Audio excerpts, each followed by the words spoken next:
Hello friends, good morning and welcome back to my channel. তো তোমরা সবাই কেমন আছো? আশা করি তোমরা সবাই অনেক ভালো আছো বন্ধুরা, আর আমি অনেক ভালো আছি। দেখো, এখন থেকে তোমাদেরকে সঙ্গে নিয়ে আমি ভিডিওটা স্টার্ট করছি। আশা করছি তোমাদের ভিডিওটা অনেক অনেক ভালো লাগবে। তো তোমরা কেউ স্কিপ না করে পুরো ভিডিওটা দেখতে থাকো। আর আমি অলরেডি স্নান করে চলে এসেছি, এদিকে জামা কাপড় সব মেলে দিয়েছি। আর অনেকটাই কাজ ছিল, বারান্দা সিঁড়ি সব মানে ধোয়াধুয়ি, তো সেই সব করেই। তো চলো এখন থেকে ভিডিওটা স্টার্ট করছি। অবশ্যই জানাবে, অবশ্যই ফুল ভিডিও ওয়াচ করবে, কেউ স্কিপ করে দেখবে না। তো চলো তোমরা দেখতে থাকো। তো বন্ধুরা দেখো, এখানে যে কাল যে পটল এনেছিলাম সেই পটলের মধ্যে সব পটলগুলো এখানে দিয়ে দিয়েছি। আমি একটা পটল রেখেছি যদি অন্য কিছু বানানো যায়। তো এখানে আমি পটলটা কেটে নিয়েছি এরকমভাবে, একটু পাতলা হবে। আর এখানে একটু মোটো সাইজের আলু দিয়েছি, একটা মোটো সাইজের। আর এই যেখানে মটর ডালকে ভিজিয়ে রেখেছি, এটাকে পেস্ট করে পকোড়া টাইপের বানিয়ে নেবো। আর এই যে এখানে রয়েছে পেঁয়াজ, আদা, রসুনের পেস্ট। আর এখানে রয়েছে অল্প একটু কুচি করে রাখা পেঁয়াজ। তো চলো, আমি রান্নাটা কতদূর দেখাতে পারবো জানি না, তবে এটাকে আমি এখন পেস্ট করে নেবো। তো চলো পেস্ট করে নিই।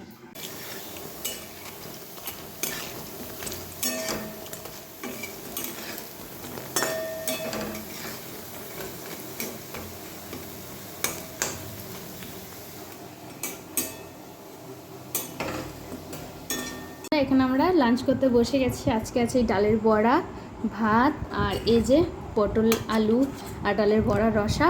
আর এই যে কালকের এই চিকেনটা অল্প একটু রয়েছে, আমি এটা গরম করে নিয়েছি একটু। তো চলো ডালের বড়াটা কেমন হয়েছে, এই সবজিটা সেটা একটু দেখাবো।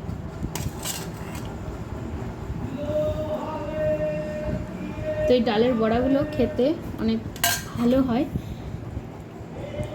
তো পুরো রেসিপিটা আমি তোমাদের সাথে শেয়ার করতে পারিনি, দেখো কতটা নরম হয়েছে এগুলো।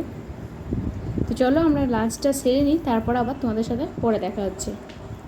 তো বন্ধুরা দেখো, তারপর আমরা খাওয়া দাওয়া করার পরে আমরা চলে এসেছিলাম, বড় অফিস থেকে চলে আসার পরে, খাওয়ার পরে কিন্তু বড় অফিসে গেছিলো। তারপর বাড়ি আসে তখন 8টা পেরিয়ে গেছিলো, 8:30টার মতো। তো এখানে যেহেতু 8টার সময় সন্ধে লাগে, তোমরা জানোই, তোমাদেরকে আমি আগেও বলেছি। তো তারপর আসার পর আজকে ডিমার্টে আসা ছিল একটু, তো ডিমার্টে চলে আসলাম। অনেক গ্রোসারি শপিং করার আছে আজ, অনেক কিছুই, সংসারে তো বোঝোই সমস্ত কিছুর প্রয়োজন, একটা দুটো তো নাম বলে বোঝানো যায় না। তো আজ কিনি, আমি পরে কোনো ব্লগে, তোমাদের নেক্সট ব্লগে আমি ওইটা শেয়ার করবো আমি কী নিয়েছি না নিয়েছি সেগুলো, ঠিক আছে। তো আসার পর আমরা চাল ডালগুলো নিয়ে এদিকে আমরা বিস্কিট এই সবের দিকে চলে এসেছি একটু, কেননা এগুলো খুবই জরুরি ঘরে কেউ আসলে বা নিজেদের জন্য। এখন আমার সকালে 2-4টে বিস্কিট খেলেই হয়ে যায়, এরকম চিড়ে এই সবই এখন খেতে ভালো লাগে আমার। তো আমার গলাটা একটু কেমন লাগছে, যাই হোক, ভালো লাগছিল না। তো পরে ভয়েস দিচ্ছি এটাকে, যেহেতু ওখানে অনেক চিৎকার চেঁচামেচি হচ্ছিলো। আর ওখানে একটা মিউজিকও হয়, মিউজিক টাইপের হয়। তারপর গন্ডগোল, অনেক তো এটা ওটা বলতেই থাকে, অফার চলে যেগুলো সেগুলো। তো আর ওখানকার ভয়েস দেওয়াটা আমার পক্ষে সম্ভবই না কোনো দিন ওখানে রিয়েল ভয়েসটা দেওয়া, কারণ নানান রকম লোকে নানান রকম এটা ওটা কথা বলতেই থাকে। তো তোমাদের জন্য একটু জাস্ট আমি ক্লিপ করে এনেছিলাম। তো তোমরা প্লিজ ভিডিওটা কন্টিনিউ করো, আশা করছি তোমাদের অনেক ভালো লাগবে। আর তোমাদের ওদিকে ডিমার্ট রয়েছে কি নেই এটা জানাবে কিন্তু আমাকে অবশ্যই। আর কেউ কখনো গেছো কি না, যারা গেছে তারা অবশ্যই জানাবে, ঠিক আছে। আর যারা যাওনি তারাও জানাবে। সবাই যেতে পারবে এখন। ডিমার্টের মতো অনেক ছোটো ছোটো মল হয়ে গেছে, সবাই আমরা যেতে পারবো। এটা কোনো এই না যে বড় শহরে থাকবে গ্রামে থাকবে না, এটা কোনো ব্যাপারই না। আমাদের ওদিকেও কিন্তু খুব সুন্দর সুন্দর শপিং মল হয়ে গেছে। তো এদিকে এদিকেও চলে আসলাম। তো টোস্ট আর নেবো না, 2 প্যাকেট বিস্কিট নিয়েছি। আর বিস্কিট আমার বাড়িতে রয়েছে, তবু নিয়ে নেওয়া কি ইচ্ছা আছে যে 1 মাসের মধ্যে তুলে নেব। তো আমি নিজেই সত্যি এতটা হিসাব আমি করে রাখতে পারি না যে 1 মাসে কত খরচা হয় বা 1 মাসে কত কী জিনিস লাগে, এগুলো আমার একটু আন্দাজ নেই। আমার যখন যেটা শেষ হয় আমি তখন সেটা নিয়ে আসি। সব কিছু হিসাব করে তো কোনো কিছু সেরকম হয় না, আবার অনেক কিছুর উপরে হিসাব রাখতেও হয়। তো সেরকম হিসাবটা আর করি না। মানে আমি মনেও রাখতে পারি না অত, সত্যি কথা যেটা বলা ভালো সেটাই। কেননা তার সাথে আমার কাছে বিল টিল সবই থাকে, কত দিনের পুরনো, সেই প্রথম যখন আমি ডিমার্টে যাই সেটার বিলও কিন্তু আমার কাছে রয়েছে। আমি মনে করলে হিসাব বের করতে পারি, বাট আমি হিসাব করি না। আমাদের দুজনের সংসার, মানে আমরা দুজনে খাবো দাবো, আর দুজন হোক বা পুরো ফ্যামিলি হোক, তাদের সংসারে হিসাব করাটা খুব একটা ঠিকঠাক মানায় না। হিসাব করে চলাটা ঠিক আছে, বাট হিসাব কত টাকা কী হলো না হলো সেটা হিসাব করা, এটা আমার পক্ষে সম্ভব না, আর আমার ভালো লাগে না খুব একটা। আর এখানে স্প্রাইটগুলো দেখছিলাম, আমাদের তো ফ্রিজ নেই এখন, তাই স্প্রাইটটা নিতে পারলাম না। যখন ফ্রিজ হবে কিছুদিন পর তখন অবশ্যই স্প্রাইটগুলো নিয়ে যাব। আর এখানে যে নিম্বুটা দেখছো, এগুলো আমি কিন্তু বাড়িতে আমার পাশের বাড়ির দোকান থেকে এনে খাই, নিচের দোকান থেকে আমার বাড়ির। তো সেখানে কিন্তু এটা আনার পর আমি ঠান্ডা জল দিয়ে খাই, তো দারুণ লাগে খেতে ওইটা আমার। তো মানে ওটা একটা লেবুর ফ্লেভার থাকে ওইটাতে, আর শরীরটা পুরো ঠান্ডা হয়ে যায়। তো দারুণ লাগে ওই, মানে ওই যে একটা গন্ধ থাকে কাঁচা লেবুর, সেরকম একটা স্মেল থাকে। লবণ, আমি যেন লেবুন টি খাই না, ওই রকম ধরনের হয়। তো অনেকটাই হয়ে গেছে কেনাকাটা, আর কিছু কেনাকাটা করে বেরিয়ে যাব। তো এদিকে এলাম দেখতে, আর সাবান, কলগেট এইসব কিছু রয়েছে, আগেরবার যখন নিয়ে গেছিলাম তখন সেগুলোই রয়ে গেছে। চাল ডাল তো প্রতিদিন ইউজ করা হয়, সাবানটাও প্রতিদিন ইউজ করা হয়, আর সাবানটা তো অত ক্ষয় হয় না, আর একসাথে 4-5টা করে নিয়ে যাওয়া হয়। আর মাজন যেটা পেস্ট, সেটাও তো আর খুব বেশি দরকার হয় না, একসঙ্গে 3-4টে করে নিয়ে যায়, সেটাই থেকে যায়, আমরা সেটাই ব্যবহার করি, এরকমই করে থাকি আমরা। কেননা একসঙ্গে জিনিসটা যেহেতু থাকে তো সেটা তো নিতেই হবে।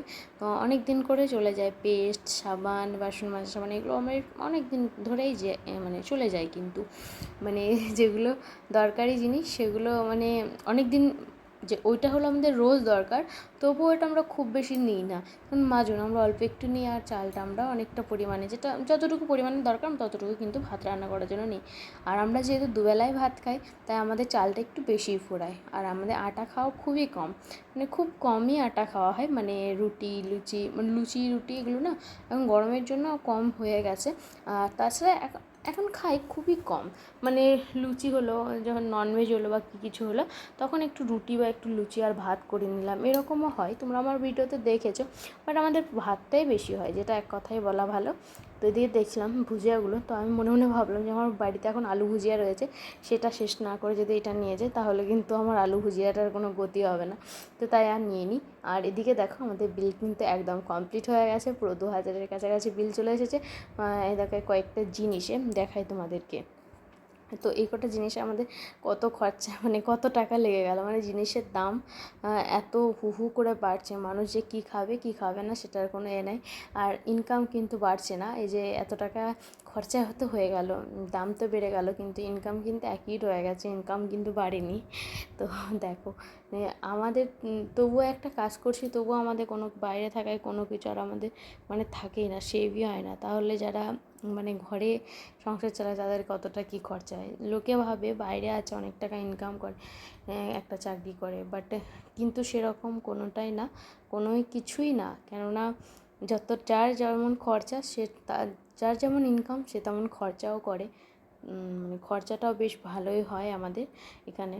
আর ঘরে দেখো, ঘরে একসঙ্গে থাকলে একটা অন্যরকম খরচা, এখানে থাকলে একটা অন্যরকম, বলে বরং আমাদের একটু একটু বেশিই খরচা হয় বাইরে থাকায়।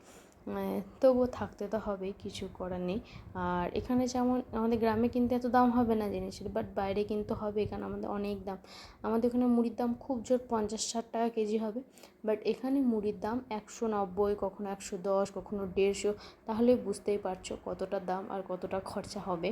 তোমরা যেখানে আমাদের গ্রামে যেখানে আমি মুড়িটা পাবো 60 টাকা কেজি, এখানে পাবো আমি 190 টাকা কি 110 বা 150 টাকা কেজি, তাহলে কতটা খরচা সেটা তো এখানেই দেখতে পাচ্ছ।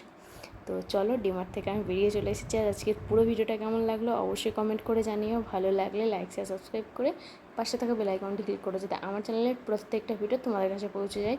আর বেশি বক বক করবো না, আর কেমন লাগলো কিন্তু জানাতে ভুলিও না। আর তোমরা কেউ কখনো ডিমার্টে গেছে কিনা, বা কে যাওনি, কি যে গিয়েছো এরকম অবশ্যই জানাবে।